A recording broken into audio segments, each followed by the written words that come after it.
సాధారణ వ్యక్తిలా అరుగు మీద కూర్చొని గ్రామస్తులతో ముచ్చటిస్తున్న మన మంత్రివర్యులు ఇప్పటికే కొండేపి నియోజకవర్గంలో 3 సార్లు ఎమ్మెల్యేగా ఎన్నికై ప్రస్తుతం సీఎం చంద్రబాబు నాయుడు కేబినెట్లో కీలక శాఖ మంత్రిగా బాధ్యతలు నిర్వహిస్తున్నారు.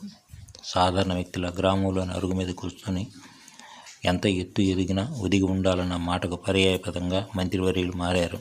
ఆయన ఎవరో కాదు, ప్రస్తుతం ఆంధ్రప్రదేశ్ రాష్ట్ర సాంఘిక సంక్షేమ శాఖ మంత్రులు డాక్టర్ డోలా బాలవీరాంజనేయ స్వామి. సోమవారం నాడు కొండేపి నియోజకవర్గంలో పర్యటిస్తూ పన్నలూరు మండలం ఎంఈవి పాలెం గ్రామంలోకి రాగానే కారు దిగి అరుగు మీద కూర్చున్న గ్రామస్తుల వద్దకు వెళ్ళి వారితో సంభాషించారు. వారి యోగక్షేమాలు, గ్రామంలో సమస్యలు అడిగి తెలుసుకున్నారు.